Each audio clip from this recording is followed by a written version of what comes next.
pause, breathe, and feel. I have these lovely young girls here with me. I have spoken to them individually, and now let's see a little bit of group dynamic. Hi, girls. Hi. Okay, now we've had a pretty long chat. We've spoken about a lot of things, mostly about mental health awareness, about wellness, and about the pressures of being a teen of today. Okay, now I'm going to start out with a very topical series that has been going on, adolescence. It has brought up a lot of questions on social media about the pressures that you people face. We as a generation didn't have any of this. We had our things, but you guys have a lot of this social media pressure. What are your thoughts on how relevant talking about the negative aspects of social media, and what are the relevant questions that a series like Adolescence has brought forth for you? Let's start one by one. Let's start with you, Saina. I think it brought about really important points about social media. I think most of the kids in our generation have reached this dependence on social media. We can't go a day without doom scrolling on reels. We don't realize how negatively it's impacting our mental health, our self-worth, our attention spans. We don't realize any of it. And I think the series really portrayed that well. How small comments in somebody's Instagram reel or somebody's tweet, the actual repercussions of those little actions that you think don't really go a long way. I think it portrayed that beautifully. How each emoji you send actually has such a deep meaning to it, and how you're actually deeply affecting somebody else's mind and you don't realize that. Because we leave comments here and there all the time. We don't realize how deeply it could affect somebody else's mental health. So maybe also a realization of responsible commenting, maybe? Responsible commenting, definitely. And realizing when to take a detox from it and shut it. Good one. What about you? So personally, I haven't seen the series, but I've seen enough of it on social media by now. And I think one of the scenes that really hit was the scene where Jamie is sitting and he's talking to his psychiatrist, and he goes, "I'm ugly." And that sort of seems to be the stem for a lot of the way he behaves. And there's no reason for someone as young as 13, someone who's 13 years old, to believe that so strongly about themselves. And I see that as one of the most probably directly visible impacts of social media, self-esteem, and how something that, self-esteem isn't seen as the biggest issue, probably a mental health issue that a person can have, but that sort of breakdown of his self-esteem due to social media ended up in such a inexplicable chain of events that is so shocking to the whole world, but it sort of really highlighted the importance of that for me. And what would be your counter to that, your suggestion on how to avoid that or deal with that? As Saina said, I think I agree with the detox is very important, because when you keep scrolling and when you keep, it sort of builds up, right? You think, at first it's just a few thoughts, but as you keep scrolling, as you keep getting deeper and deeper and deeper into the world of social media, it sort of it compounds in your brain, and it eventually leads to big instances. So I think taking small breaks, taking small detoxes sort of just cuts that flow right where it starts to get dangerous. Wonderful. So again, I haven't really seen the show, but I've seen enough of it to understand what it's about. Yes. So I feel social media blurs the line for what's right and what's wrong, and at some time, you don't realize what is really right and what is wrong, who Even to follow. I think between reality and what is just our illusion, right? 100%. You don't know what is right and what's wrong. So I think Jamie, the character, he did some things which he explained himself that in his mind were right, but technically they're wrong. I mean, he did kill someone, if I'm not wrong. That's exactly the point. That it went to such an extent that and he was explaining himself, saying people could have done worse things. I didn't do things which were as bad as other people could have, and he was countering what he did by saying that what he did wasn't bad, which is clearly wrong. So that the perception of what he's got is clearly got from social media. So that's definitely one thing that he just didn't really understand the problem with what he was doing. do you think he understood the magnitude of what he had done? No, not at all.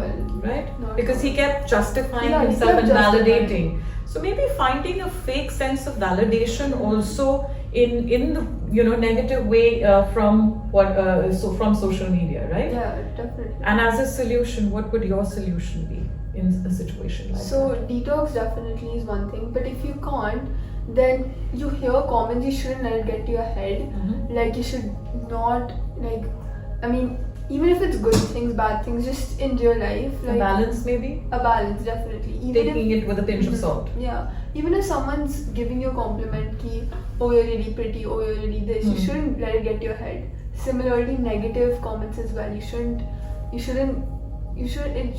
let it affect you that much. Excellent. What about you? Yeah, so the same thing that she said, that he said that I just killed her, I didn't do anything worse. If it was some other guy, then he would have done Exactly. worse things. Mm. So that really resonated with me because these young boys, they're like clay, you can mold them in whatever I love way the way you she want. says young boys as if she feels old herself. Yeah, I feel like they're very you can mold them and you can shape their views. Mhm. So I feel like social media has done this with these boys, and obviously the perception of right and wrong is very wrong. Like the line is blurred completely, and just idolizing wrong people. I don't know. This is one man who's coming to the mind. I think all of us are thinking about the same person. Yeah, so I'm also going to bring a little other perspective into this. Have you also realized the effect that it had on the rest of his family? Yeah, his dad, Right? His parents, were his devastated. even the sister. sister. So a little more mindfulness that whatever you are doing has repercussions on the entire family. So it's not just it started with her. Okay, we're not victim shaming here, but it started in a certain chain, and the effect, right? So you were going through something. I'm sure your parents went through it with you. Yeah. Right? So every action that you take, each and every one of you, whether it is positive, whether it is negative, also realizing that it affects your families. It affects the people who love you. Right? So a little bit of more responsibility in that aspect. So it's a point I feel all of you young adults, I'm trying to mold your thinking also while I say that. So that is a point that I feel your generation has not given much importance to, but it's important. Okay.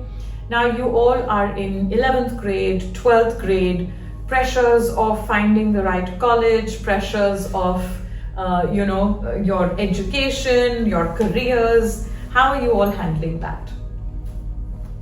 Okay, I'll start from her. Let's start from her. It's so funny because I just went to my college counselor yesterday, and after talking to him, I feel even more confused. Like it's supposed to give you a clear view, what do you want to do, Rania? But now I'm even more confused because there's so many options. Firstly, and right now I think the only thing I can do is leave it, like put in all my hard work. And really build my profile so strong that wherever I want to go, I'll get accepted. There's still 2 years. Of course, exactly. What about you? So obviously we don't have the luxury of 2 years anymore. That's something, but yeah, just having a schedule and following the schedule to the T, that's really important. That's something I'm trying to do. Like if in the morning I've set a couple of goals for myself, I really have to follow it. That's something that regularity is really important. Discipline, regularity. Discipline, definitely. Okay.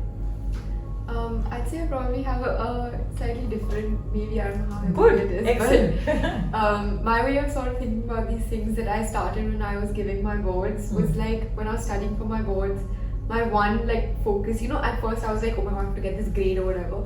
And then, my mom was like, there's no point, you can keep thinking about this, but how do you know what's going to happen? So I changed my mindset to, I want to have done enough so that after the results come, I can't regret it. Like I can't say if I had done this, maybe I would have done that.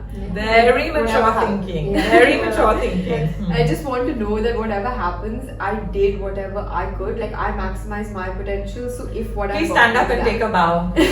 Very important, very important. Please, marks are not the do all and end of. And all, it's just another day. You could have a bad day, it's okay. Your marks do not define you, and they will definitely not define, well, they do define your future to a certain way, but as long as you know you've done your best, give it your best shot. That is so important. So excellent. My philosophy has become no regrets. Do what you can, and then it is what it is. Yay. Okay, man. I feel like it's really scary now because somehow to get into colleges you have to do some like world-changing thing. Because if your aim is like an Ivy League, then somehow you need to have done like 7 years worth of extracurriculars in like 4 years, and you have to somehow have your whole life figured out already, your career, and then have so many extracurriculars lined up for that exact career. So it's definitely a lot of pressure. Same philosophy as Myra, really, just doing everything I really can. But then again, it's a lot of pressure. It's no longer just get good grades and you'll get into the college you want. You're doing school exams, boards, SATs, APs. No, it's definitely tougher for you kids. Internships, like everything is a lot. But then again, I make daily to-do lists, making sure I do all of that, making sure everything is done to my best potential again, and making sure to take small breaks so I don't get burnt out.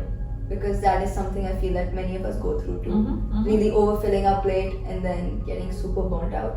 So taking small detoxes. Good, great. You girls seem to have it all settled and sorted and everything. Way more sorted than we were at our age. At our age, we didn't know what we wanted. There were 4 standard things like doctor ban jao, engineer ban jao, yeah, naukri kar lo, and that's it, right? You guys have the world at your feet. There are so many options. And it's nice to see all of you so clear and settled. We've been talking about mental health, and my question to you is that if there was a dedicated mental health awareness or a wellness class that you had in your school, in your college, like you have physical education, you have music, how open would all of you be to attending those classes, or would you welcome those classes? Yeah? Yeah, I would love that. I feel talking about the emotions does not come easily to everybody. So other forms of like therapy, like definitely there's music therapy, there's art therapy, sports therapy. So different ways also, because I feel some people it is very difficult to talk about what they feel. So for someone like that, if it is part of the regular curriculum, it would really help, correct? Okay, you were saying something. I mean, yes, I agree that it would be important, but I think realistically speaking, I mean, I know we like to say that we're aware and that, you know, we're forward thinking and, you know, mental health awareness is an important fact of life. But I think when it comes to implementing it and to realistically attending these classes, I still think that would be a huge hurdle in our generation for sure. I love this girl for her honesty. She comes out and she's not afraid of saying something different, you know, which is good. And that's exactly why I asked this question, that if it is part of, it's like PE, right? Someone who's not into sports will always find a reason and a way to bunk. But if it's part of your curriculum, then you will have to attend. It's not a choice, right? So I completely get the fact that yes, you know, we all like to be very forward thinking, and which is why I ask these questions. And I ask, even when I do my sessions with the adults, I ask them that, you know, if you have a loved one who's going through something, will you take them for help? And 9 times out of 10, the people who are saying yes, of course, are the ones who still brush everything under the carpet. So that's a very relevant thing that you said, and which is why the idea is then to offer it as a compulsory class, not something that you pick and choose. So if a class is doing art therapy 1 week, it's doing breath work, breathing exercises, is teaching you just little tips on how you can release stress, and it's part of your curriculum, then how do you think? I know there will be resistances because it's something, it's change, Yeah, it's right? new. It's change, it's new. So do you think it's a better idea to make it compulsory than optional? Well, I think so, because I think slowly the change will happen. It will take it a while, right? Like people may go to the classes and they may act like they don't want to, or they may act like it's not And helpful. snigger because it's cool to snigger. Yeah, but I feel like secretly people will start to understand. It's like slowly understand to the point where they won't have to do it secretly anymore. So I definitely think the compulsory aspect. Okay, now I really want this girl to stand up and take a Maybe it's just the way you say it, but I'm very impressed with your line of thought, and that you're not afraid to say something which is different from the common thought or the common way of thinking. So excellent.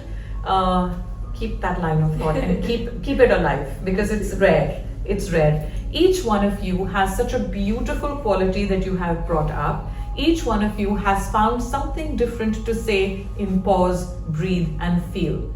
And that is what makes each one of you unique, each one of you amazing in your own capacity. So with that, I say thank you. I will just lead you through a little pause, breathe, and feel ritual, where we will all just pause, take a silent space for 20 seconds. Then we will do a little breath work, and then we will do a little ritual to feel. Okay? So for the next 20 seconds, we all are going to take a pause.